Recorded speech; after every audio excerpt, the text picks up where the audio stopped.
Well, hello, and welcome. Let's see, where are we here? Trying to get the desktop organized. Holy cow, golly gee. So we've got Daniel's here and Tim's here. Welcome, folks. Glad to have you.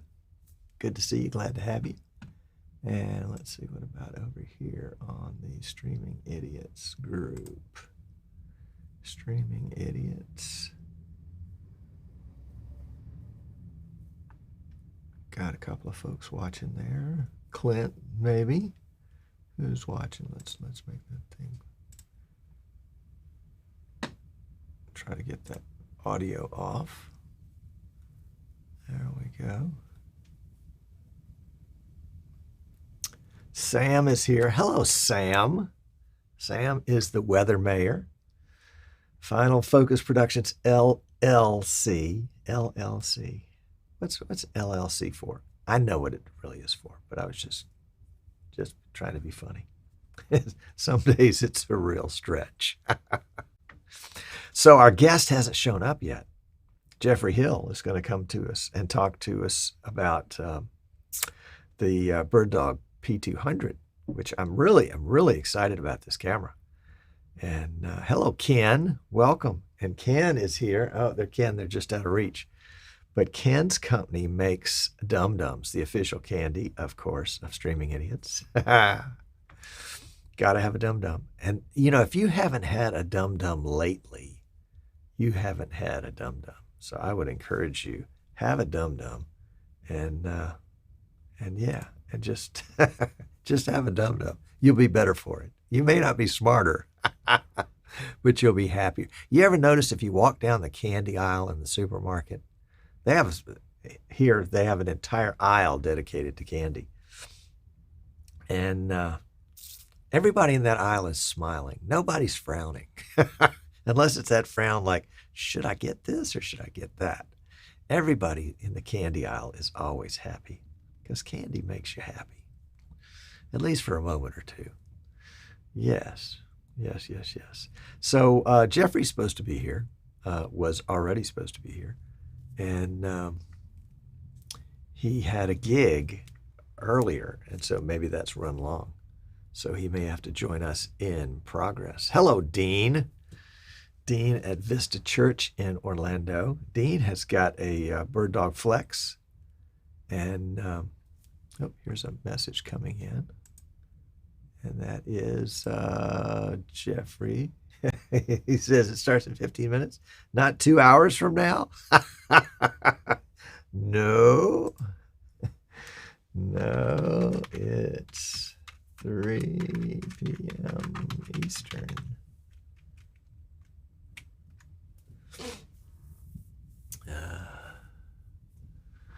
3 p.m. Eastern. Yeah, we always say the show time Eastern because everybody knows what Eastern is. And I think people get confused about what Central is. I'm actually on Central Time, which is an hour behind Eastern. So it's actually going on 7 or 8 minutes. Hello, Jeff. 7 or 8 minutes before 2 here. But we sell Eastern. All right. Geoffrey says he's going to get a glass of milk and then log in. Well, all right. I've got some lemonade here. It really is lemonade. And it's just lemonade. Well, it's lemonade and ice.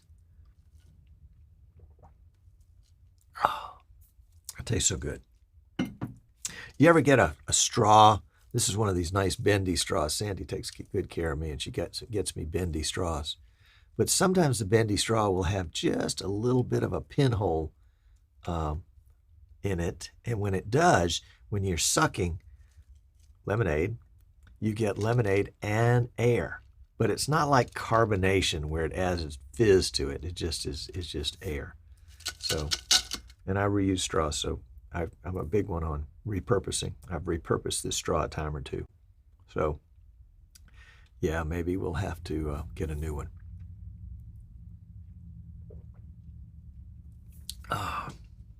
Miranda's here. Welcome, Miranda. Everybody say hi to Miranda. Anderson's here from Jamaica. I can't ever remember. Or is it the U.S. Virgin Islands, Anderson? I apologize. Yeah, no, it's not Central Shore Broadcasting. That's right, Tim. No rum. No, not carbonated lemonade. No, I've had carbonated lemonade. It's pretty good. It's pretty good. Daniel said he got inspired last week, so he just unboxed a BirdDog Flex 4K-N. Yay. Yeah. Daniel is not in the U.S., or he would have gotten it from us. But, yeah. So, Daniel, Dean's got one, too. Dean is down at, where is Dean? I got to get into my PMX social here. Dean is Vista Church, Orlando. We've sent him one on spec. Barbados, thank you. And Marie is sneaking into the back rows like she doesn't want to be seen. Yeah. Marie doesn't want to be seen. That'll be the day. That'll be the day. No, we are already missing seeing Marie and Jan next month at what will not be. And there he is. So I see Jeff has logged on, and he is trying to figure out how to get himself in the picture, because all I've got is the back of his head at the moment, but that's all right. There really is, there's no penalty for starting this live stream a little late. So if it starts a little late, it's because it started a little late. Yes, no, definitely, Daniel. Way easier to buy it in Europe, and there's some great resellers for BirdDog over in Europe too. So you're in good stead there. In good stead there. We'd love to hear what you thought about it, though. This is the BirdDog Flex N, which is a what is the BirdDog Flex N? The BirdDog Flex N is an encoder. It is an HDMI 4K encoder. All right, let's see if we've got ears on Geoffrey. Geoffrey, can you hear me? Can you hear me? Yes, I can. But can you hear me?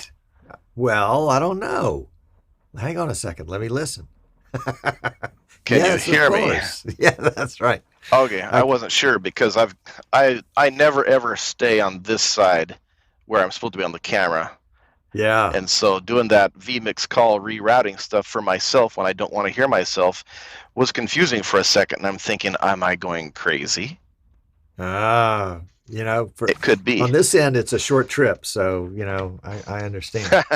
I understand. Yeah, so I have to turn around today. I'm at somewhat of a disadvantage because the monitor's back here with the camera. For some reason today, I think we had a power spike because your GTX card has 4 outputs on it typically. Right. Only 2 of my 4 outputs are functioning.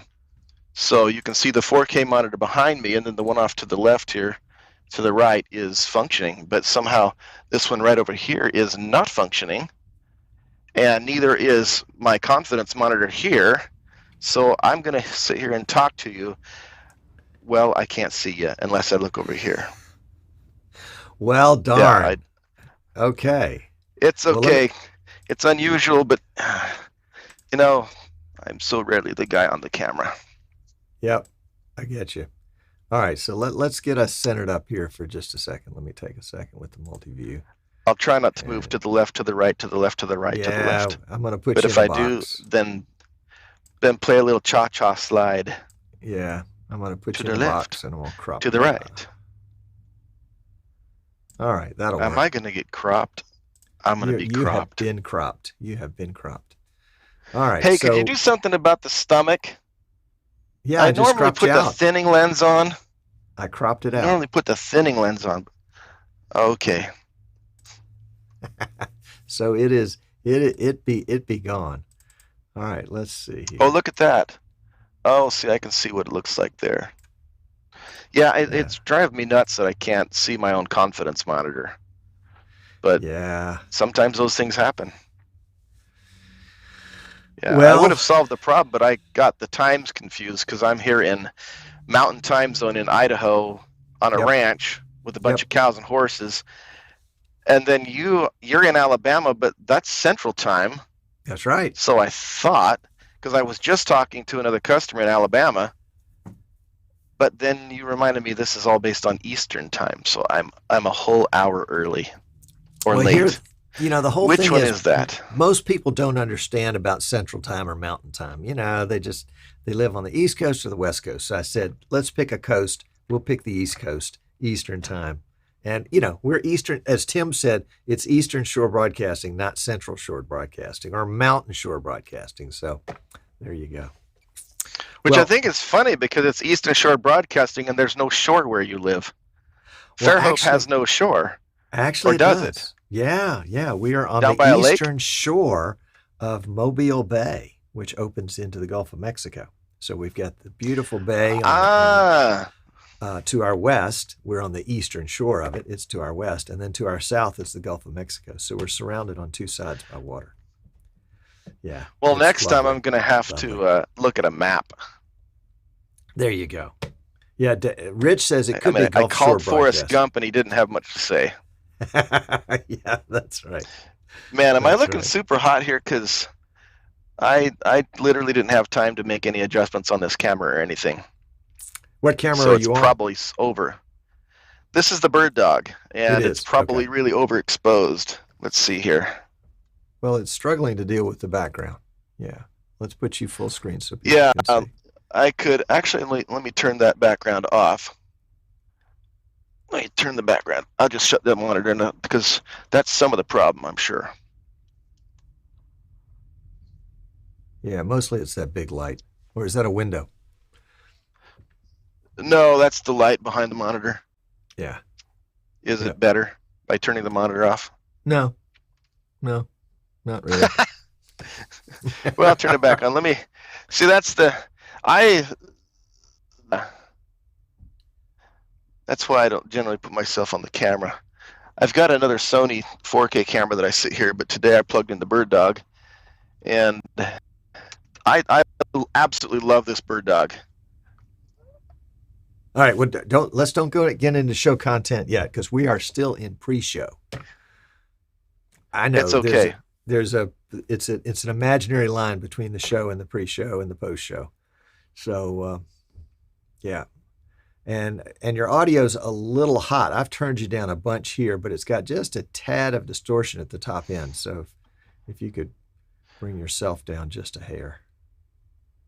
Yeah, that's one of those things that you don't even worry about either. Here we go. Yeah. How's this? A little better. Right there. As long as you don't get excited. Yeah. Oh, boy. That happens every 5 minutes. Now, do you want to see the chat? So if people are asking questions. Well, the problem is my confidence monitor is not working. Oh, yeah. Okay, so I'll just have to. I'll read you these questions. I turn over. All right. Ken says you're a little hot. I think you meant your audio. Rich says Gulf and Shore Broadcasting. And then Ken clarifies. He says audio-wise hot. Yeah. And then Rich says that he likes your desk. It's a cool chair desk. And Tim's asked if that's an adult high chair. A lot of people say that. You know what? Sometimes I do put my lunch on here because I spend so much time sitting here that my wife will bring me out, some lunch. And so I just put a little bib on, maybe get my little plastic spoon. I got a little sippy cup. Everybody needs a sippy cup, right? Well, Because you wouldn't want to accidentally spill your drink on your piano or on your wing. You got to have a sippy cup. Or a big sippy cup. There you go. Yeah. Yes, with your favorite beverage. It's got to be the 1 gallon size. See, I earned this stomach. I got sexy by drinking the 1 gallon size sippy cups. So those of you out there saying, how can I get sexy like Jeff? All you got to do is go down to Walmart, buy yourself about 99 2 liters of Dr. Pepper and put it in your biggest sippy cup, and you can be hot just like me. Okay. Well, there you go, folks. I know. There you All go. of you are wishing. People are calling their friends and saying, turn on your computer right now. Who's the elephant? Who's the elephant? Yeah, that's right. That's right. Okay. All right. So let's get queued up here. All right, Jeff, you can't see it, but if you look over your left shoulder, you'll see that we are in a double box. Look at that nice split screen. Yep, we're in a double box. Yes. And there'll be times when we'll go into a full box if you've got something to show. And we don't really have much of an agenda other than I'm just going to, ask you a couple of questions and kind of, toss you the ball. Certainly. So if you're ready to go with Anything you that. want. It's all good. Okay. All right, good. So we're going to mute Jeff for just a second. And I'm sorry, is it Jeff or Jeffrey? It's Jeffrey, whatever. Jeffrey, All is whatever. good. I don't Okay. really care. Okay, so we'll go back Just and keep forth. sending me checks. There you go. There Or you checks. go. As long as they're made out correctly. That's right. All right, well, you're on mute. Okay, we got him muted. And let's go back to me here full screen for a second. And we will go, let's, Rich says, I think he's in his third trimester. Rich, you are just bad. You are just bad. That's the bottom line. Okay. All right. So here we go. Let's get started.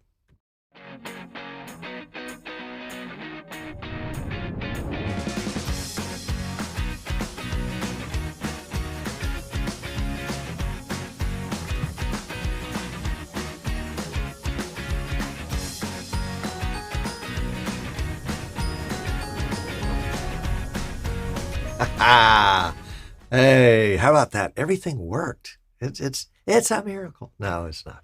Hey, I'm Tom Sinclair. This is Streaming Idiots. I'm so glad you've tuned in today. Really excited about today's show, but heck, I'm always excited about a Streaming Idiot show. I mean, it's so much fun to do this show. If you're not doing a show, but you have a passion for something, do a show. All you need is a Logitech C920 and a decent microphone, vMix and a decent PC and internet and a place to stream like Facebook or YouTube.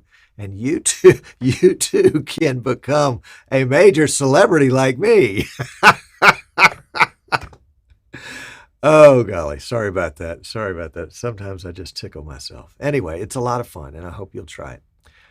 Really excited about today's guest, Geoffrey Hill with TVpbn Livestream Network. He's been testing a BirdDog P200 camera. We'll get him on in just a second. Just really excited. It seems like all of a sudden I'm surrounded by BirdDog gear, but really excited about what the guys at BirdDog were doing. As you recall, last week, was it just last week that we had Eamon Drew from BirdDog on? Yeah, I guess it was. And we talked about the BirdDog Flex, the new little handheld encoder, HDMI encoder. In fact, I've got one kind of on an ancillary shot. Oh, golly, where did I put that shot? Oh, well, I'll go back and find it later. Anyway, one on a sort of an extra shot running through my Canon Vixia HFR 200. Yes, that's right, the 200. It's second generation.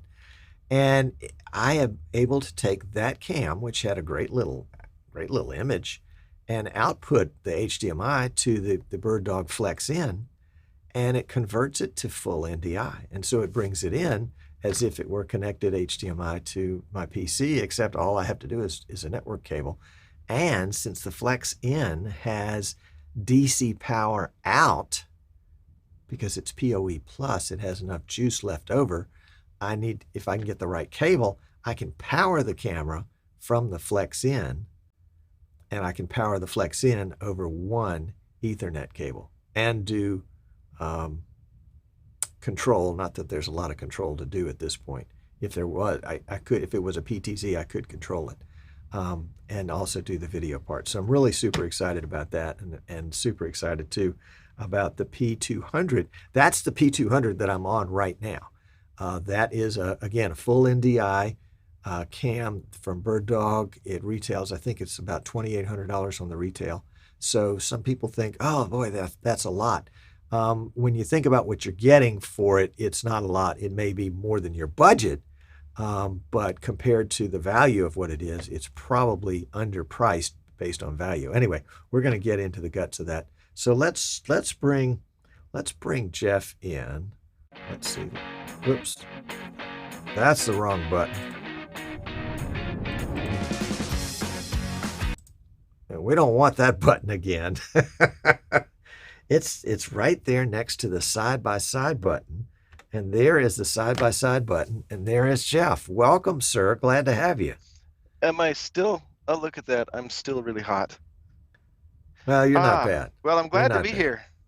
Good. Well, now That's Jeff nice of is you to with say that. TVpbn, and you're located up in Idaho, which actually is further from Yeah. me than New York City. So wow, Really? we're almost on the other side of the country from each other, almost a state or two, and we would be. Almost. So tell me what Yep. you're doing with live streaming, way up there in Idaho. Let's set the stage for what's going on with you. Wow. This could take a while. No, you've got I mean, 30 what we're seconds. doing with live streaming, we do so much stuff behind the scenes that people don't really understand what the heck we do. I mean, if you go to our website, tvpbn.com, you'll be like, what does this company actually do? Because we've been so busy that we don't have time to go modify homepages to say what we really do. But what we provide the backbone for tons of virtual conferences through a brand called VenueLive.Solutions. What that means is that conferences come to us and they say, we need a virtual place where we can have a conference, and we want it to do this, this, this, this, this, this, this, this. And the answer to them is, okay, no problem. We literally can deliver every single thing they've asked for. And so whatever integration they're looking for, whether it's with Zoom or with other platforms or with vMix, which is my favorite software of all, and I could talk about that for days on end. I've been in this production world now since I was 15 and I'm 55, so 40 years of production, and out of all that time, vMix is my all-time favorite application to use. I completely love it. So whatever these conferences bring to us, we deliver to them. It's not unusual for us to handle 2,000, 3,000, 4,000 people at a time in a conference with 100 to 2 speakers. I've made comments here in the vMix group several times about what you're using for pulling content in from presenters and how you're doing those kind of things. And so you can't see what we do on the outside, but believe me, we are smashed. That's why I was late to log in today, because I was on the phone with another customer getting their conference set up.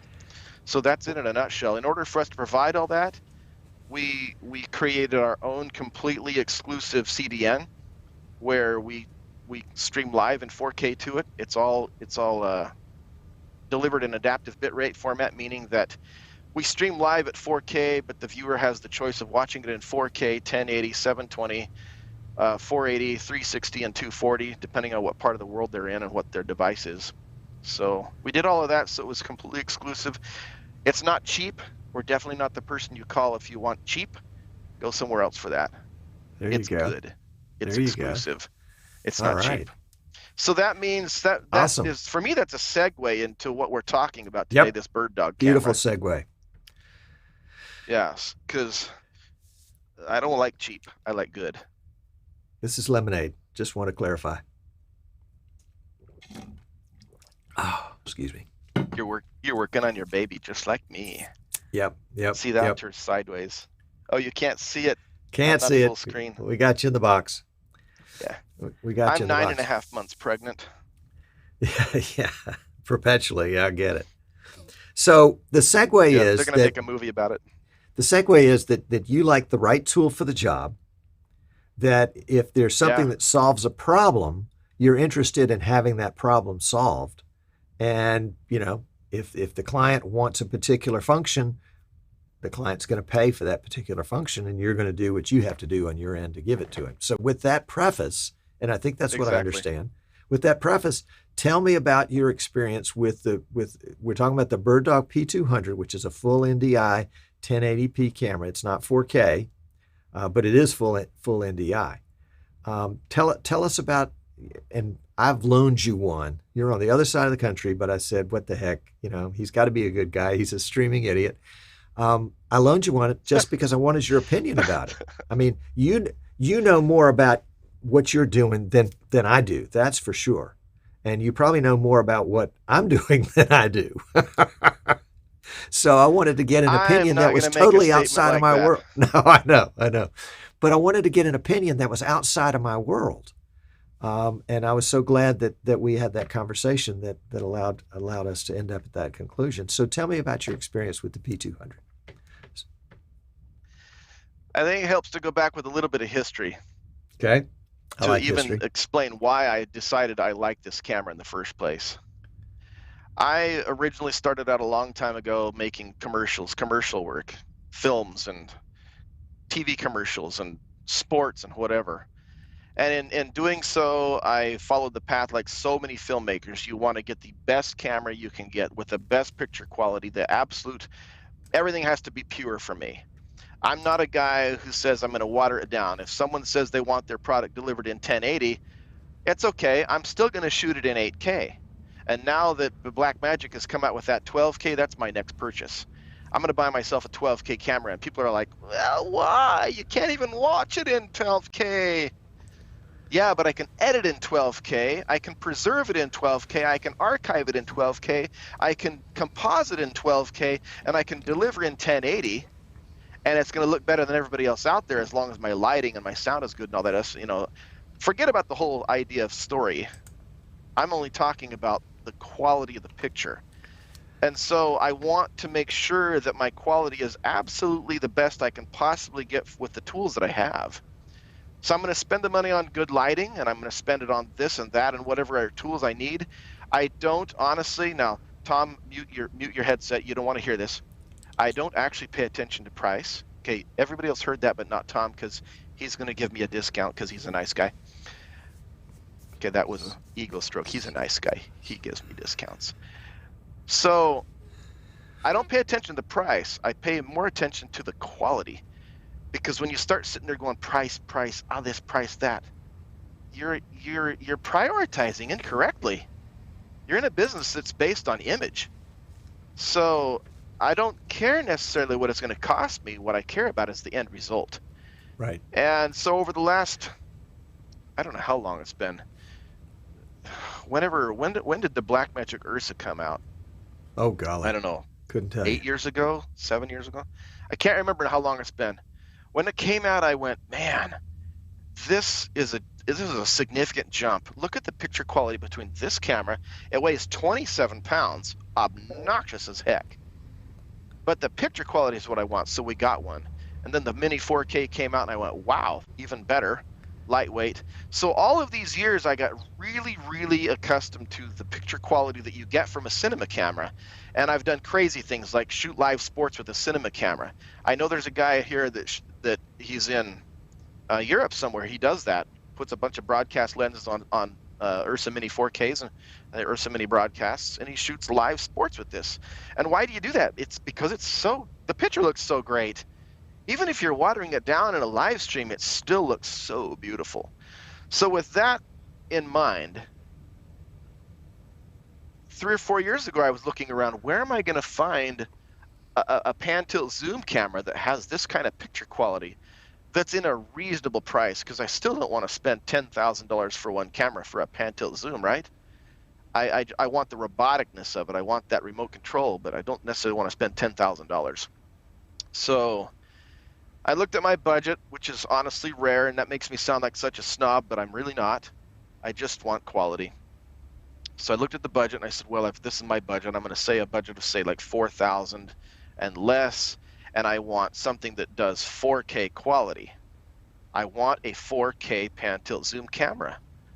And so I've looked at some of the competitors out there, and you know, there's Sony's and whatever else is the Panasonics, and I've tried them all. I called up the reps and I said, send me a camera. And they sent me these demo models. I didn't make a show out of it like Tom has, but I've demoed so many of them, and I've sent every single one of them back, bar none. And like so many people, I've looked around online going, okay, let me see some actual footage. I don't want to see some crappy studio footage of a guy that's over there taking pictures of his coffee cup. I want to see actual footage. Unfortunately, today I don't have actual footage to show here because I was in the middle of meeting with the other customers and I didn't have time to grab the footage. But yesterday, I took this BirdDog camera with my elitist attitude, and I'm not really shy to say that because in this regard, I do have an attitude about being an elitist. I don't want to deal with garbage. I want the best. I had a 4K other company whose name shall not be named last week. I sent it back. It was a beautiful 4K PTZ camera. I sent it back. The customer service was lousy. accessing the camera and getting it to work in vMix was practically impossible. I was able to get it to deliver 4K one time, and the picture quality, I'm like, okay, it's nice and razor sharp, but the coloring was crappy. It was just terrible, because I'm comparing it to the Ursa Mini, to the Pocket 4K. We frequently shoot side by side on these cameras, and so I want my Ursa Mini here, and I want my Pocket 4K here, and then I want my PTZ camera to look the same, as close as I can possibly get it. Now, I do recognize that I'm shooting other things in 4K, and this BirdDog's only a 1080 camera. But I still wanted that dynamic range, that difference between the nice, rich blacks and the beautiful, brilliant whites. Today, you're probably looking at an image that's overexposed because, like I said earlier, I just didn't have time to do any tweaking. But you can rest assured, this camera matched what I demand. I don't want a PTZ camera to look like the 1990s television alongside my Ursa. It needs to look the same. Maybe the resolution isn't the same, but the picture's got to look the same. And so yesterday we set up at the city council, we set the Pocket 4K up on a tripod 2 feet away from the BirdDog, and I put the two together, and within just a few seconds, I opened up vMix in the color correction, and I was able to just tweak it, look at the meters and the parade and whatnot, and make it look almost the same. Now, to someone who does it every single day, you're going to see the difference. But to the average viewer on the other side of the lens, they didn't know. We had hundreds and hundreds of people watching city council. They didn't know that one was a Pocket, one was a BirdDog, because they looked so much the same. I would say 98% the same quality. Wow. And that to me is what mattered. And then the next thing that mattered that I've discovered with all these other PTZ companies whose names shall not be named, sort of like Voldemort. Wait a minute. I shouldn't have said Voldemort. Okay, quickly push the mute button. Okay, kick that guy off the screen. He's 9.5 months pregnant anyway.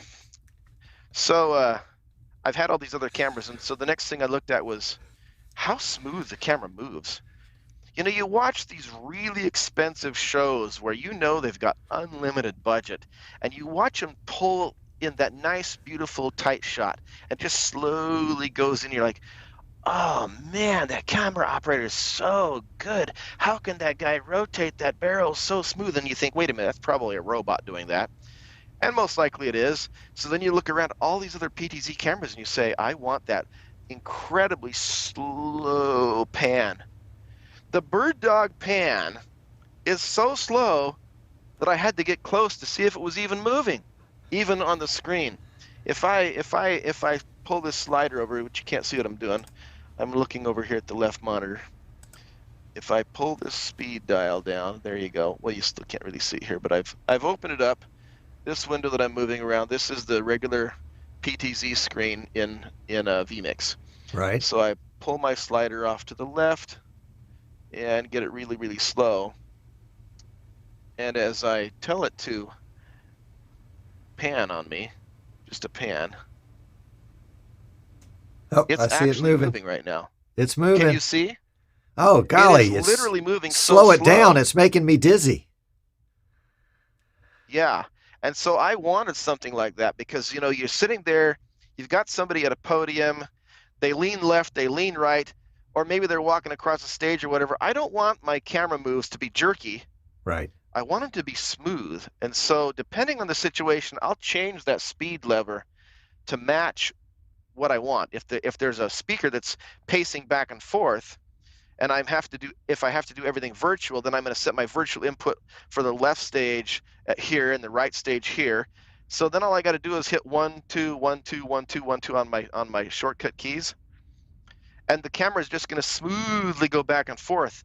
None of this bang, bang, bang stuff. I don't want it to just go bang, bang. Now there are times when I want it to cut so fast. Right. So then when I do that, and I'm not going to do it here because then I'll be off the camera like crazy, and that would be stupid. But this camera, last night at City Council, it took roughly 1.5 seconds to go from the podium here, clear on the left side of the room, bang, all the way to the right side of the room to the number 9 council member. About 1.5 seconds.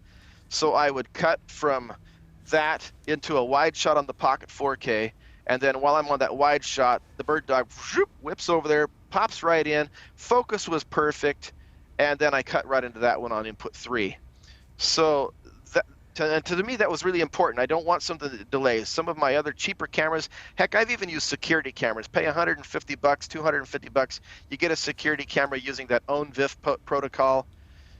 The delay on that just to get the command into it, this is another thing I noticed on the BirdDog, was that on the cheap cameras, when you push a key to go to that preset, that camera takes a second to respond to that command. When I hit it on the BirdDog, it responds in like less than a second. Really, I didn't measure the latency on that, but it's the fastest response I've seen.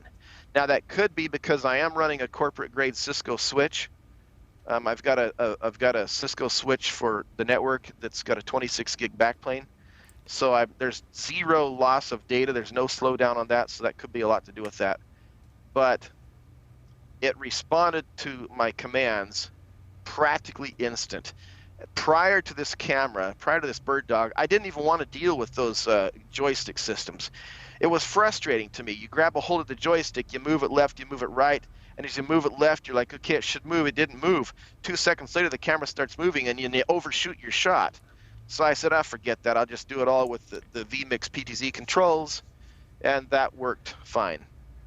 But now that the latency between hitting that key or clicking with that mouse, the latency is so slow or so quick. So that's not even the right English, right? Latency would be so low. Yes, right. So low that I feel confident now that I could grab that joystick and control this camera in a live situation and not overshoot my shot. Whereas on all of the other PTZ cameras I've tested, they always overshoot, and it was driving me crazy. That's why I got rid of all of my PTZ. What do you call those things? The little keyboard control, the joystick thing on them. Right. I got rid of all of them, sold them all off. I never used them. So I did everything on virtual inputs here in vMix. That's just what I did. And then the other thing that drove me crazy about the lesser brands is that focus searches constantly. The focus was really slow. You'd zoom in, it'd be in and out. Looked like a cheap $75 webcam. Focus in, out, in, out, in, out. But on the BirdDog, when you zoom in, it's focused right then. It didn't search on me. Last night, we're zooming into the mayor. All the way from over here, the camera, it went like this, wham! 1 second later, perfect focus. I didn't have to sit there and wait to cut to that input while it was focusing. As soon as it stopped moving, bang, I can cut to it right then. And to me, that was amazing to get that out of this camera that I was able to match with my Ursa and with my Pocket. 98%, 99% beautiful color, exactly the same, to the point the viewer's not going to know the difference. And then for that focus to lock in, and then the speed, and then when I wanted it to just slowly pull in tight, wow. I don't know what else I can say. I totally love this camera. And when I got this camera in the mail the other day, the first thing I noticed on the top of it was there's this giant red light. None of the other PTZ cameras I had worked with the tally system, but this one certainly does, and I didn't do anything for it. It just seems to work. Yeah, there's a control in the interface that turns it on, and then vMix just automatically recognizes it. Whenever the camera goes live, NDI sends the tally signal. My only criticism is that it's just a red light. It doesn't have the preview light, but which is funny because on the box it shows a preview light. If you look at the box, well, there's a green light on the bottom of the lens here, and then there's a red light. Right. The red light on the top shows green on the picture on the outside of the box. I'll have to go back and check. But I don't know. So I haven't needed to work with that. It wasn't a feature that I was looking for. I was looking for picture quality, and even though it's 1080, I look at it on the 4K monitor here, and I can definitely see a resolution difference. I mean, 4K to 1080, 4, 5, 6 times better quality in 4K. Right. But what mattered was that coloring, that matching the color. in the streaming world, unless you're streaming 4K, end users can't see that difference, but you can easily see the color difference. And like I said earlier, today I didn't have time to play with the color balance or anything. So if I'm looking purple or whatever, be sure to send me a cheeseburger. If I have time, then I would have, if not, you owe me a cheeseburger. That's all right. of you owe me a cheeseburger. If All you're right, well, criticizing me because that, you all owe me a cheeseburger and a pizza. This is a I'm guy working that on does it. not I'm need working another cheeseburger, folks. Okay, look, let's do a few on a things. diet. Let's play with a few things here. Normally we do this in post show, Okay. and it's probably time for that anyway. But let's do it in the show. Yeah, people are tired of me. Actually, your vMix call is coming in at a really low resolution. You're doing a vMix to vMix call? Do you not have good internet there? Let's see. You're if sending I've me limited 360. this here. Oh yeah. See, I'm sending you real crappy. Let's see. Have you got internet How to send me about we 1080? We'll find out. That's the one thing here in Idaho on the ranch. We have cows and horses, but I may not necessarily be able to send better quality. I'm not sure. All right, let's let Jets go full screen. See. And that's an interesting thing. That looks also. pretty nice. Here's a little tip for you. That looks really nice. My maximum bandwidth here. So many people ask this question, so I'm gonna do a little sidebar. I hear this question constantly, and it really drives me crazy. They're like, I've got a 300 meg download and a 60 meg upload. Is that enough for me to do 8 vMix calls? Well, let me clarify that. I am so happy to have, for the first time in my life, the fastest bandwidth I've ever had here on the ranch in Idaho. Yeah. And that is 20 meg down and 8 meg up. Whoa. And with a 20 meg download and an 8 and an 8 meg up, I regularly every single day will handle 4 to 6 vMix calls, multiple other inputs, stream in 4K and 1080 all the time with nothing but a 20 by 8. So if you're wondering, can my 300 meg connection handle it? Yes. If you don't like your 300 meg connection and you're complaining about it, you owe me a cheeseburger. Send it to Jeff. That's right. Send me cheeseburgers. Those of you who complain about your 100 meg connections, oh, come on. So Jeff is not a vegetarian, 8. Folks. All right, so no, not a vegetarian. That's why there's cows here. Yeah, they taste good. And just for clarification, I'm going to go full screen with Jeff for just a second. He has broken all of my rules for how a guest should come on a show. Number one, he's backlit. Really? Yeah. Oh yeah. See. Yeah.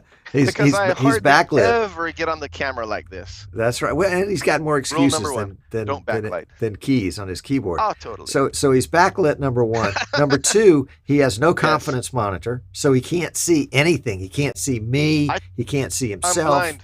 He's totally blind. He's just which means, of course, he's making great eye contact with the camera because that's the only thing he's got to look at. Let me turn on my crappy webcam and I'll show you the other angle. Okay. And then you'll see, because these are important issues. We don't want people to say, oh, that's he's just making stuff up. That guy's full of it. Well, we know I'm full of it. Look at this. Got a big baby right there. Okay, here's my real crappy webcam. Click away. There's the crappy webcam. So send that out. See, that's what's behind me. Look at that. See, just for everybody today, I put the BirdDog, in reverse. There's the BirdDog. There's the real cheap, crappy confidence monitor. There's the piece of wood, because we all need a piece of wood. That's it. That's what's behind me. I just didn't have time to do fancy lights and whatnot.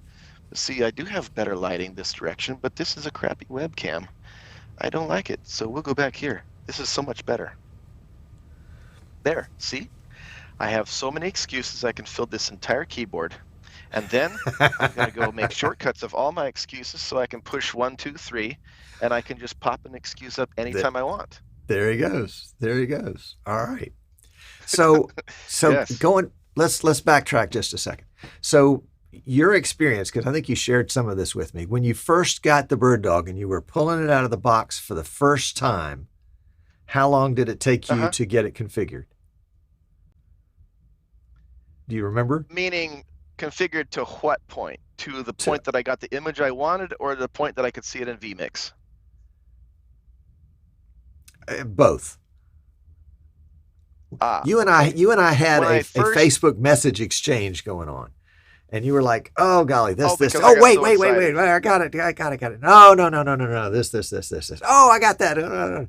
And in 15 minutes, yes, you had gone from unboxing to having a picture that you were pretty darn satisfied with in 15 minutes. And you said it would have only taken you 5 had it not been for something else. I don't remember what the other thing was. That is really true. That is absolutely true. But that's amazing. The previous camera that I had, these PTZ cameras, when you run them over the network, you always, it's like everyone's like, okay, what's the IP address and how do I figure out what my IP address is? Right. I got to discover it. I got to set it. It's got to be static. Yeah. Yeah, and it's done. And then you go, and this is a frequent problem for me because I'm not just sitting here all day. I also have several portable rigs. I just hiccuped. I wanted to share that with all of you. Ah, that was terrible. Wow. So I need a drink. Do you know how that feels? Do you sometimes think to yourself, I really need a drink? If that's the case, maybe you need a doctor too. I know I do. Now, back to the show. So I got the camera out of the box, and like so many previous cameras, I'm sitting there going, okay, what kind of BS do I have to deal with my network? Every single time I go someplace, I've got the rack mount system, carry that thing in, set the camera up there, and then I've found myself with all of those previous cameras trying to figure out what's the IP address of the camera, how can I log into the camera's control panel, how can I do this, where is it on my router, how come I don't have an image, I opened it up in vMix, there's nothing in the NDI, there's nothing in the SRT, my ports aren't working, you just name it. The list goes on and on and on. I was so frustrated that this previous one, I almost threw it out the window and it wasn't even mine, and that would be really bad because then they'd be angry at me, right? So, and I don't want to have to do that. So I was so skeptical. I messaged Tom and I said, Tom, I really need a demo. I've had this problem, that problem, and I made a whole list of problems and I put shortcuts on my keyboard for all the problems I had to do. So I had like layers of problems, layers of excuses, shortcuts for everything. And I got it out of the box, plugged it in. The first thing I wanted to know is it going to work with my PoE? So I plugged it into the switch. Oh, look at that. Fired up. And I thought, well, okay, the little camera head's moving around, the light's on. I sat down, I clicked on vMix. Darn it, there's nothing in NDI. Scratched my head a few times. Hey, Tom, it's not seeing here, what's not seeing there. Then I realized, stupid me, don't ever run 2 routers at the same time on your network.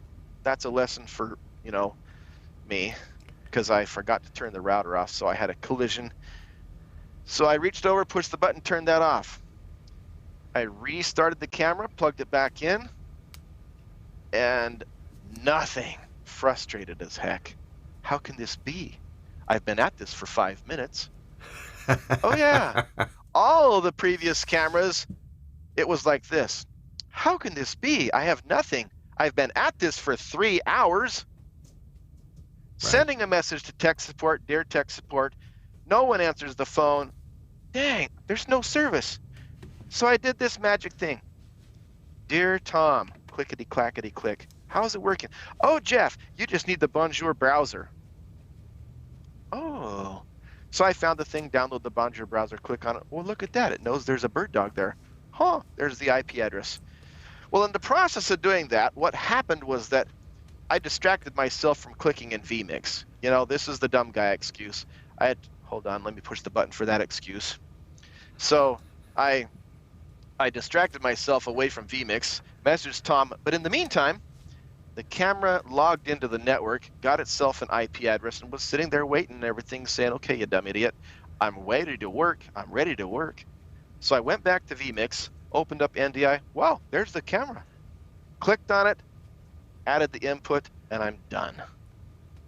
The lesson on that was, first, don't run 2 routers on the same network simultaneously, because I'd left the mobile router on. So I turned that off. And the second was, be patient.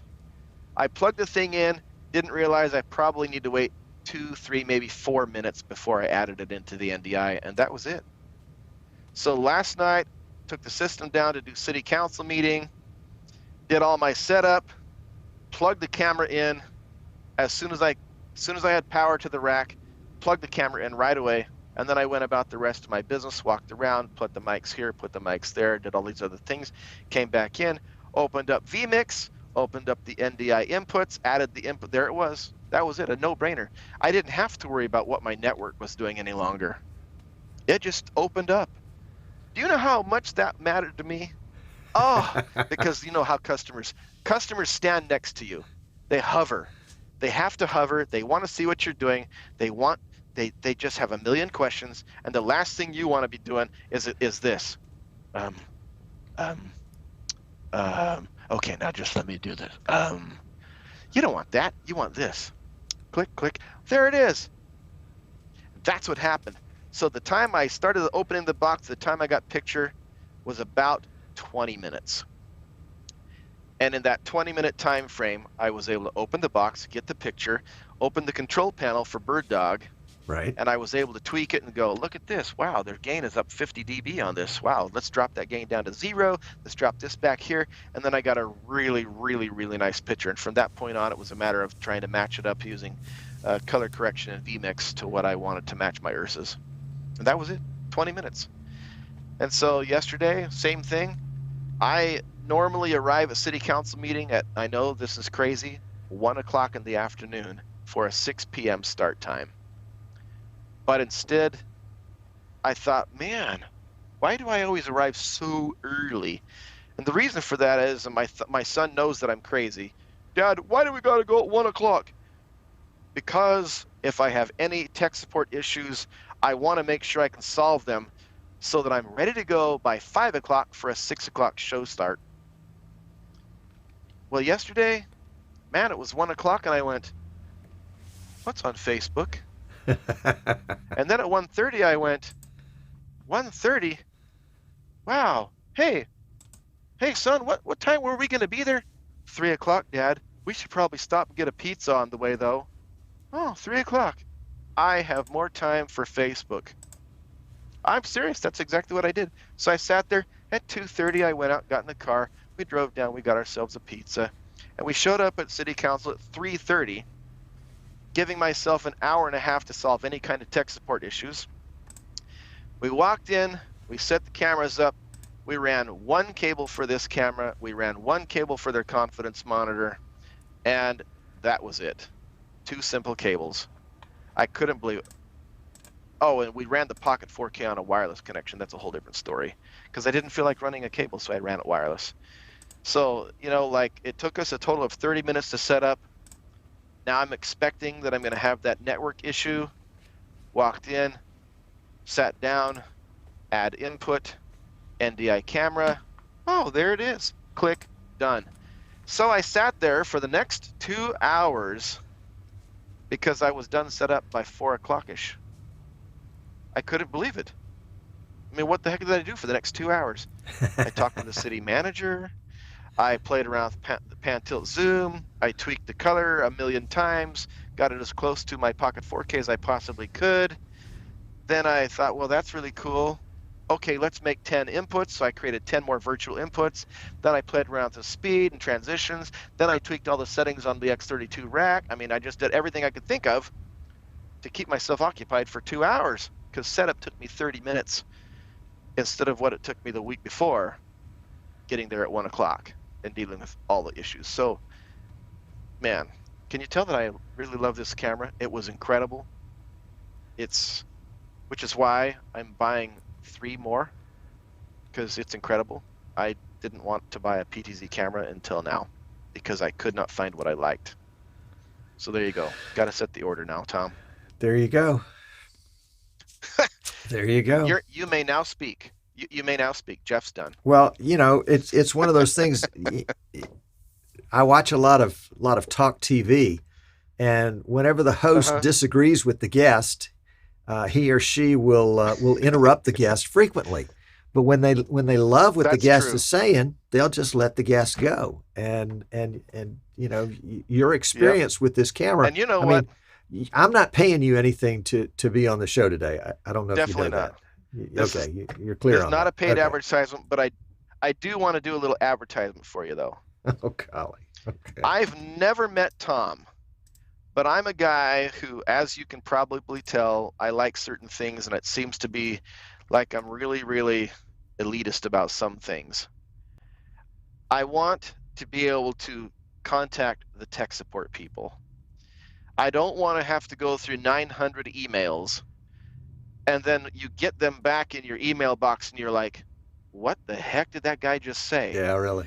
The last PTZ camera that I previewed, I had it here for a solid month because I kept trying to solve the problem. So what was I going to do? I reached out to the guy that sent it to me. Hey, can I solve the problem? And nice guy sent me on to the tech support guy. Okay, so I sent the tech support guy an email, never heard back from the tech support guy. Sent him another email, never heard back from the guy. I mean, I'm working on my problem here and now, not right. I'm working on my problem today, but I'll somehow solve it next week when it's convenient for somebody. You know, here we are in the COVID world. You'd think that people are sitting here waiting for the emails to come in. What are they all doing? Taking vacation? Are you suddenly getting paid? You know, if you're a tech support guy, let me ask you this. Are you getting paid to ignore They're working my emails? from home.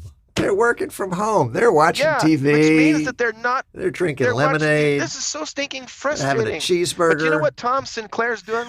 Do you know what Tom Sinclair's doing when it comes to the tech support? He's doing this. Crap, Jeff, it's midnight. Hey, let's chat.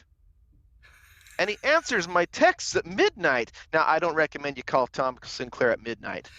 It was not a call. It was not a call. It was a Facebook message. He just messages me like, hey, Tom, what about this? And surprisingly, I'm 2 hours ahead or whatever, 1 hour ahead. All of a sudden, I get a message back. I'm like, wow, okay. We're an hour different. So midnight for you was 1 o'clock for me. Yeah. But I was it was just a lucky thing. It was just time. I don't know about that. I don't know, because I've messaged you so many times, not about just this BirdDog P200, super nice NDI camera that only takes 5 minutes to set up, but I've messaged you about NDI 4K converters, like yesterday, the day before. Bang, you answered within minutes. I've messaged you previously about buying copies of vMix. You're just got lucky. You know, you met. No, I don't think so. You're just too humble. You're just humble. No, I don't think so. You're humble because every time I've messaged you, it's like it's probably because we're synced. You and I are synced. So when you're thinking about those kinds of things, I'm thinking about those kinds of things. You ask me a question, I'm already thinking about it, so it's easy for me to answer. Had we been out of sync, we're both in our 50s and we both wear glasses. So well, there you're you very go. kind. That's the connection. He's obviously not. Excuse me. He's obviously not very good at judging ages. I can't even see you. I mean, like right now, you've got this red dot on your forehead. Yep. Are you getting married anytime soon? And I've got BirdDog written down here at the bottom. Yeah. There you go. That's right. Yeah, you're like Cyclops. Very cool. He's looking at the camera. So I just can't say enough about this. Well, I'm glad it was a good experience on both sides, both on the tech support as well as on the camera side. I mean, you know, that's what you want is that 1-2 punch. Yeah, and City Council came to me unannounced and said, we need to replace this system as quickly as possible. I said, what's the rush? And they said, well, we've got a budget of this much money, and if we don't spend this much money like right now, I mean, this is like the ideal customer of all time. If we don't spend this much money, which is too much money, right now we're going to lose this money. I'm like, yeah, but it's August. Well, I know, but you need to get your bid in here by August 18th. I'm like, Adam, this is the city manager's name. Adam, that's only a week away. I'm not comfortable to have recommended those other cameras. And I only had 1 week to go before I got to get that bid. And I said, why do I got to get my bid in 1 week's time? And he says, it's simple. in the city, if we don't get it done by then it's got to go to another meeting, to another meeting, to another meeting, and we won't be able to cut the check till January. Got to be kidding. So, man, the pressure mounted so much. I'm thinking, what am I going to do? I've got to meet this deadline just to get a bid in, just to get my quote in. And I was so nervous, so I got the camera, went, bang, I've got to do this. So now we're going to place an order for 6 of these, because that's, and I didn't even want to buy these before, but now that I've seen them, man, the P200, this is the camera you need to be buying. And if you're sitting there going, wow, it's like $400 more than everybody else, my friend, you got to stop that thinking. Throw that out the window. Take a look at the quality. Up your game. Don't bottom feed. And send me a cheeseburger. Well, if time is money, and so your setup time got cut by an hour, 2 hours. In fact, let me answer that question for you. Here's another thing. We do a lot of funerals ever since COVID. We get calls for funerals. I never did funerals before COVID. Now we're doing funerals all the time. But when you do a funeral, you're talking to the family of the deceased. They call you on the phone. They ask all these questions, and you don't know what to say to them. And so you're like nervous. Do you say the deceased? Do you say this? Do you say the dead guy? Well, you get all worried about what you're going to say. And so then when you say to them, we need 6 hours of setup time, they're like, 6 hours? What? We only get 45 minutes. And then you scratch your head and go, how can I set up a 3-camera shoot in 45 minutes? Holy cow. And then you might even be like me and say, how can I do a live shoot graveside, which we do a lot of live graveside shoots. You're like, we don't have internet connection out there. We don't have electricity out there. How are we going to do a live graveside shoot and get it set up in 5 minutes? Because here's the problem. The customer says, well, the hearse is going to arrive at the chapel, like you have the ceremony takes place in a church or whatever. The hearse is going to show up 30 minutes before the not the ceremony, but 30 minutes before the viewing. So here in Idaho, we do a lot of these things in churches. Various churches, rather than at the funeral home, they take the deceased to a church someplace and stick the casket in the chapel. They show up 30 minutes before start time, and we're like, we have maybe 45 minutes of setup time. With all the previous PTZs, that was impossible. We couldn't make them work fast enough. All that network deciphering took all the time. It was insane. So we would run in, plug the rack in, plug the URSA in, and then we're good. The URSA would set up fairly fast, but not a PTZ camera. No way. But the other day, now we're going to use this camera. The other day we had 45-minute setup time, and 5 minutes before start time, I finally turned to my son and said, we can't do this. Get that URSA out, stick it on the tripod, and we did the whole thing with an URSA in 4K and a bunch of virtual inputs. I really, really wanted to be doing it with the PTZ camera, but we couldn't. Now we absolutely can, because I am absolutely confident 5 minutes I can plug this thing in. In fact, even today, I mentioned so many times, I just didn't have time to even do any color balance or anything. I put the camera on the tripod back here, I plugged a network cable into the switch over here, and then I turned around and I added the camera in. That's all I did. That was it. So, man, this is really the way to go. That's why we're buying 6 of them. 3 for the city council and 3 for me. Yep. Anyway, Tom, okay. I love it so much I could go on for hours. You're going to have to say that's believe enough, you. Jeff. I believe you. I truly do love it. I'm Good. Not even like, here's another one. How can you do a 3-camera shoot graveside? So easy.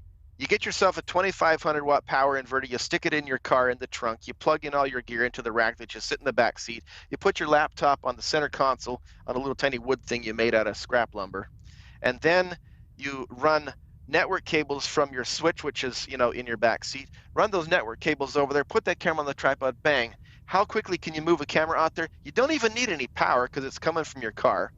You don't need to run extra power cords out there. You just take the camera out there on the tripod, shoot, done. That's amazing. The only thing that I worry about in that situation is leveling the tripod. Sure. But I never bother to move the camera and do I have it aimed? I don't need to. Man, it's so good. So good. Oh yeah. The other thing we did the other day at a church meeting, we did a baptism. The very first production I did with this camera was the day after it came in. We took the camera, stuck it on a tripod in the room, and I'm like, how am I going to run sound for this? All I needed to do was a little closed circuit TV, some iMag from the baptismal area into the chapel so the people in the chapel could sit and watch it on the projection screen. I'm thinking, you know, in most churches, the sound is one direction. The sound starts at the chapel, at the podium, and ends up in the remote rooms. Not the reverse, meaning there's a microphone in the chapel and there's speakers in the remote room. They generally have a microphone in the remote room that makes sound in the chapel. So how am I going to get sound from there? What am I going to do for that? So rather than running all kinds of snakes and cables, I got my wireless microphone receiver. I plugged it into the back of the BirdDog. I stuck a lapel mic on a little tripod on a mic stand right there in the remote room. And then I just had all that remote room sound coming from that lapel mic into the BirdDog. And from the BirdDog, it went through vMix, and through vMix, it went through the second monitor output to the projector into the chapel.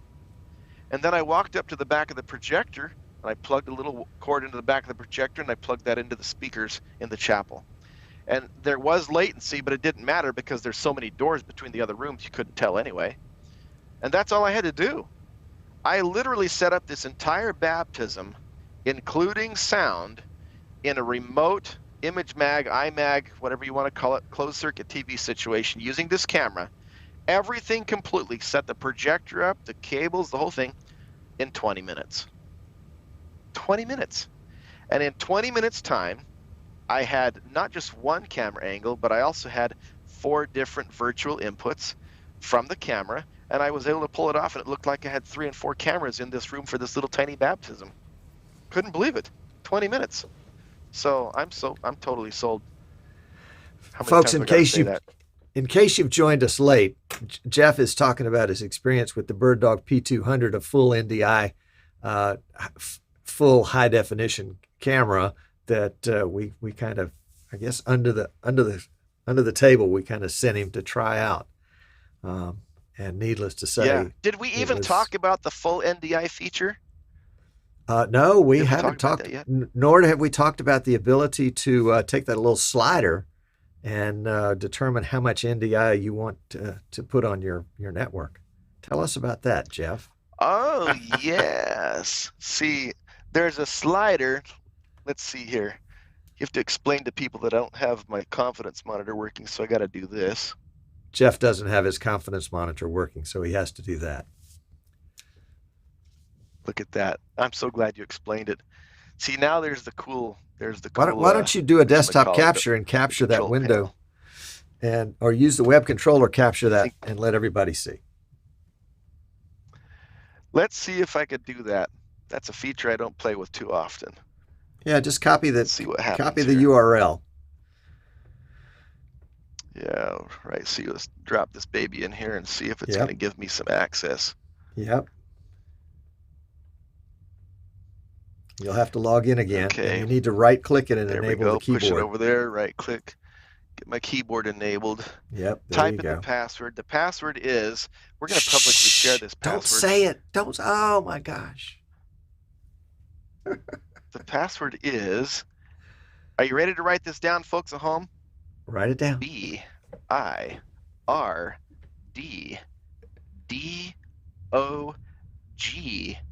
It sounds exactly like BirdDog. It's the synonym for BirdDog, in fact. Look at that. So I got in here like this. You know what? Just because we can. Let's see. Do I have this thing set up like this? Oh, look at that. You can look at me. I know you all want to look at me. Look at that nice, robust stomach. Okay, now you can see me looking at myself. Hey, that's like Billy Idol, dancing with myself, looking at myself. So we can go over here, right over here to this really cool interface. Do you see how quickly I got into that? Did you notice that I didn't have to go searching through my network to figure out what the IP address was and how to get into this interface? See how nice that was? Now right here, the first slider here is the camera audio input gain.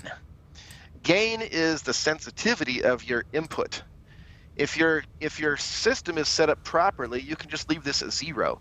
This is not like the volume control on your mixer where you turn it down to 0 and it doesn't work. This is 0 level. This is what I discovered, at least. This is the 0 level. So if your microphone receiver is set up properly, then 0 here would be 0 on your mixer, which is unity gain, if that means anything to some of you out there who know what that means. So the first thing I noticed when I plugged it in with my microphone, the gain was way up here, like plus 63 or whatever, and I had massive amounts of distortion. So I went in, I plugged my headset straight into the mic, to the wireless mic receiver, and I listened to it. And I'm like, okay, the wireless mic is not producing distortion. What is producing the distortion? So I went back to the camera, because that's the next thing in the stage. The microphone went from the camera. The microphone sound went from this mic into the camera. So I went to the camera and discovered that my gain up on the audio here was way up there. Turned it all the way to 0, all the distortion went away, and I still had beautiful sound. I didn't use the audio output here at all because I don't need to do it that way.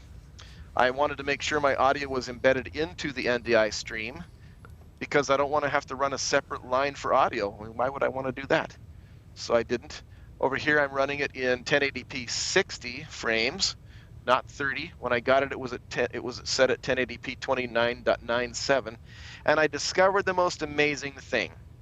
On almost all of the other pan tilt zoom cameras I used, if I made any changes at all, I would have to restart the camera. I'd have to reboot the camera to make and save those changes. But here on the BirdDog, and I don't want to do it right now, but on the BirdDog, if I change these settings, I don't have to turn this camera on and off to get the settings to lock in. They just change right then, dynamically, which to me is significant. You're in the middle of a live show, you want to make a change or something, you don't want to have to turn your cameras off. You just want to make a change. And earlier, Tom was talking about NDI bandwidth. Right now, I've got it set at 156, which means that you have to have your network switch set up to be able to transmit 156 meg worth of data through your network switch. But if you have a really slow network switch, you can just drag it down like this, down here to the minimum of 80 meg, and that will help you. You will lose a little bit of quality, but as I'm looking at it here on the monitor, I can't actually see the difference. Not at the moment. But it will lose it. So I keep it at about 150 because 150 is considered standard for full NDI. Now there's an NDI tally switch here. It's currently enabled. I could disable it and the little red light will turn off. The next thing I looked at was exposure, which today I haven't played around with, but I can play around with it here. I've got it on a full auto right here for exposure. I don't really want to play around with it, but we can. If I switch it into, if I run it on full auto, then the first thing I noticed was that my gain was super, super hot when I got it. Is it my blindness? I can't see what I'm looking at here. Gain over here is currently set at 0 dB. So, but when I got it, the gain was obnoxiously high. Now see, when I adjust my gain, it's going to get dark on me, right? It's going to turn the volume up. Turn up. Turn the gain. There we go. The gain's going up and up and up and up and up. But gain up is electronic means of increasing the brightness, and I don't want that. So I'm going to keep my gain down. Come on, turn down. My mouse doesn't want to respond very well here. It's not turning down. It is working if I click, though. So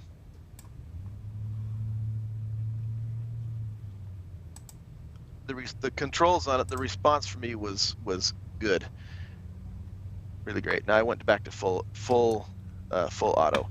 Here on the shutter limit, it's currently set at 1/4.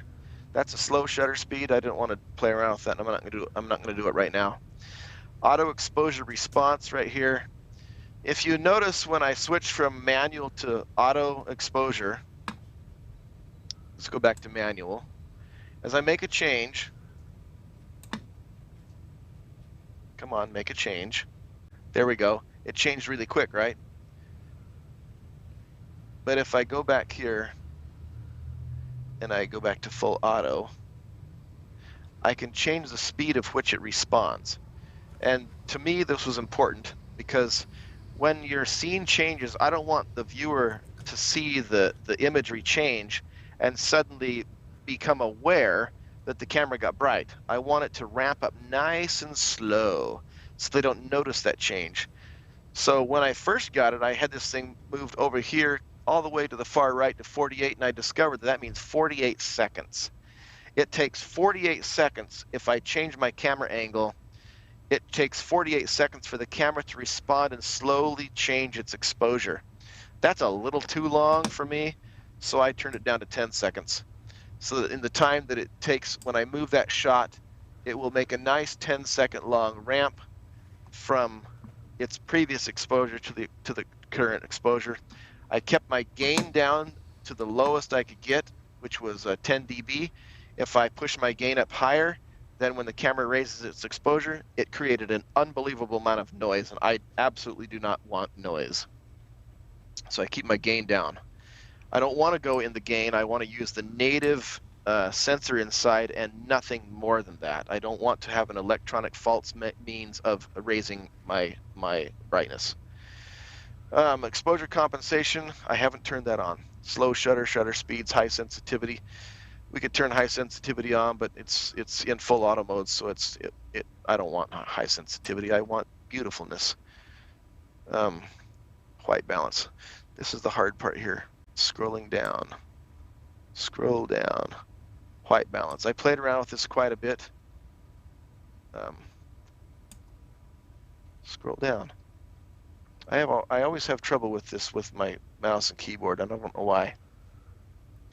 I have it in manual white balance so that I could quickly tweak it a little bit, but if I put it in full auto, you can see look at that, it made it yellow in here because I've got some weird LED light up above. So I put it back in a manual, and now I'm gonna have to change myself. Probably do something different. Yeah, most likely. I probably shouldn't have played with that, but you know, us button pushers can't resist it. We can't resist pushing buttons. So I did that. And down here, picture profile 1 and 2, whatever, I did play with that. When I got the camera in, the sharpness was way up here, and it made the image look plastic. I don't like that plastic, glassy looking image. So I turned it down all the way to 0, and then it looked a little too soft, so I put my sharpness at 5. I also don't want any noise, so I maxed out the noise reduction. All video goes through some sort of noise reduction. It has to. Don't ask me why. And so if I turned it down, I noticed there was a little bit of noise, and I didn't like that, so I maxed it out at 5. Image flipping, I guess you can reverse the image if you want. There you go. I can be dancing on the moon now. I can do a mirror of myself. This is amazing because look how quickly it responds. All of the other cameras, I had to restart the camera. Deflicker, I'm not dealing with any flicker issues here anyway, but I could click it. Ooh, I like the look of that now. I think I'm going to leave it on. Wide dynamic range. Look at that. Now I can see deeper into the blacks, so I kind of like this image more as I'm sitting here. Hey, by the way, I'm not wearing pants. I want y'all to know that. Look at that. No pants. It's a no pants day. That's an important note. When you do live stream stuff, don't wear pants. Down here, picture 2. Scroll down. Oh, come on. Why does this not scroll for me? It is so difficult. This is one thing I don't like about this. An IR cut filter. Honestly, folks, I don't even know why we have an IR cut filter, because every time I've ever used IR cut, it turns it black and white. I don't know what I'd use that for, but you've got one. So it's cool. HLC mode. I don't need that backlight compensation. I could probably turn that on. Maybe it'll do something for me today because I have a lot of backlight. And the stabilizer. I never intend to use this in a place where I would need a stabilizer, but you could turn it on if you wanted. It didn't seem to make any difference in the picture, so it must be an optical version. That I don't know. If it was a digital version, it would probably pop the image a little closer to me. so it must be optical. I just haven't needed to play with that. So there you go. What more should we say, Tom? Well, sir, I think you've said it all. Well, you haven't said it all, but you sure have tried. Why don't you I get could say yourself more, back but on the camera? There we go, and I'll turn off my There we overlay go. here. Yes, remember, don't wear pants. By not wearing pants, folks, he's wearing shorts. It's not that he's just not clothed down there. He's got on clothing. They just aren't long pants. Yeah. Just want to clarify. Maybe you should have had a disclaimer at the beginning of the show. Yeah. Yep. We've got an Idaho farmer on here. I've had so much fun with you, Tom. It's been really fun. Yeah, I'm a farmer who doesn't wear overalls or even farm. Or pants. There's apparently. 10 acres here, and another guy does that. Yeah, we don't wear pants. There's another guy who does all that stuff out here, not me. So, well, no, Jeff, you've been great. You have done everything I've wanted and more, and it's all been great. Good.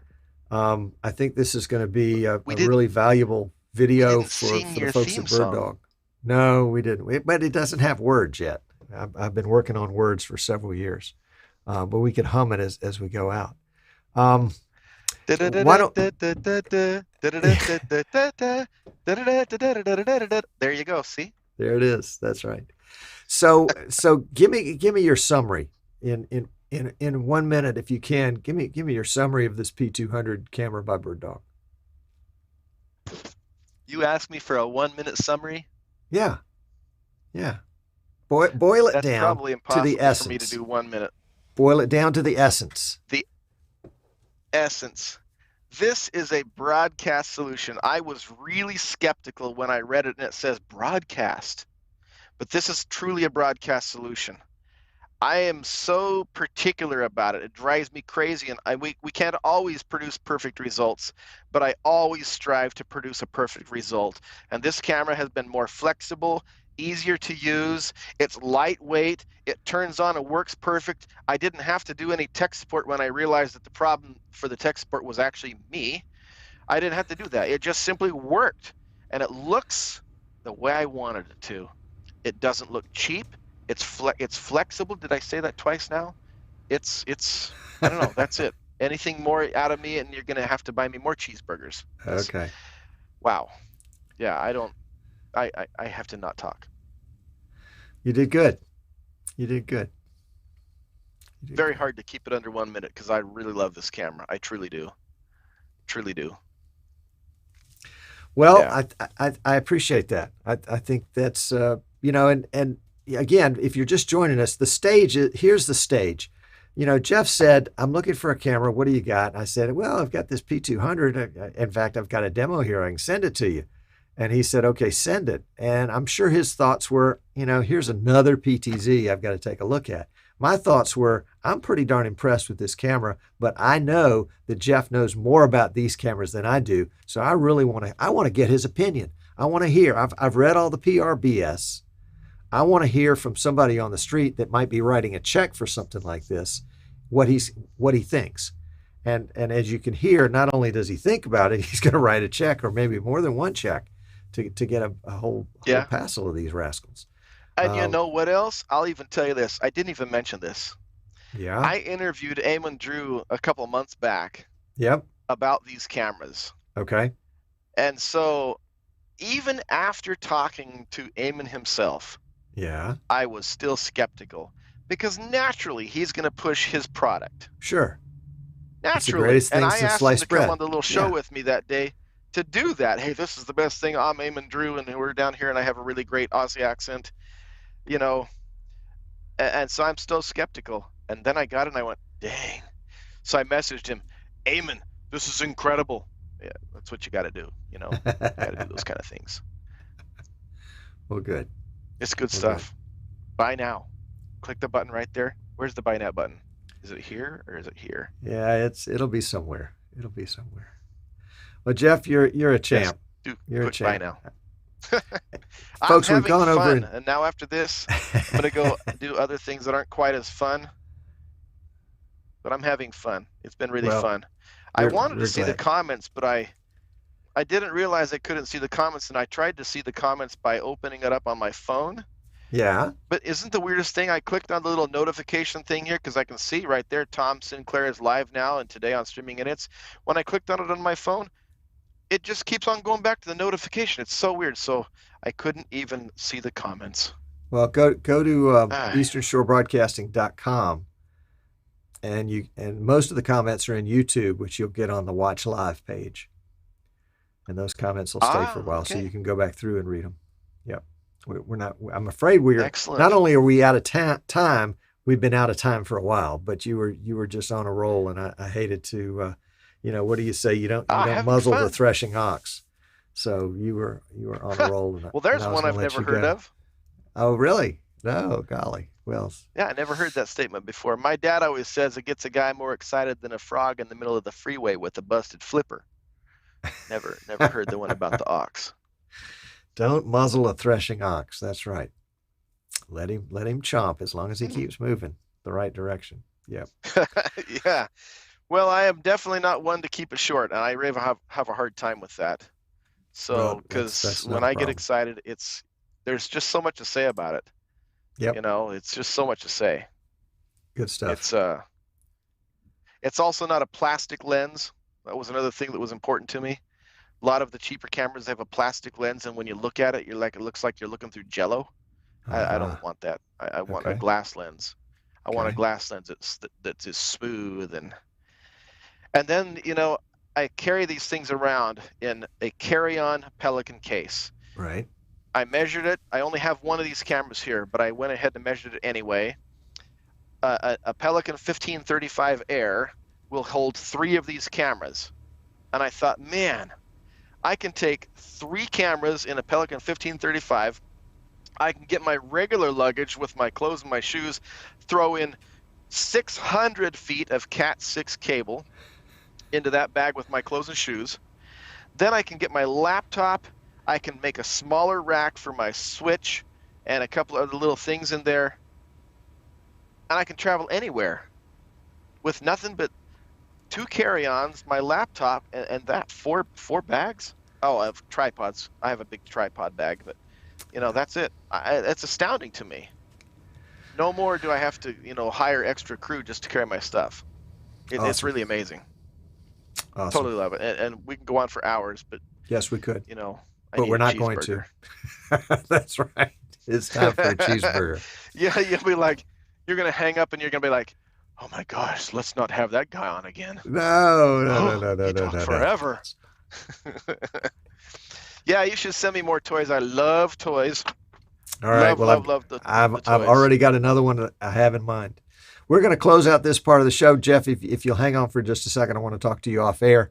But really appreciate everybody tuning in today. And those of you that are watching after the fact, you can go to our website, easternshorebroadcasting.com. Just put a .com down there and get more information about this camera.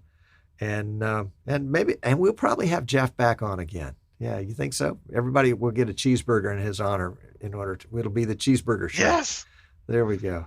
Because that's exactly what I'm doing next. I'm going to go get myself a cheeseburger. All right, Jeff, sit tight. We're going to close out the show, and then what are we going to do? We're going to close out the show, and then you and I are going to chat for just a second. So here we go, folks. Thanks for watching. Really do appreciate it.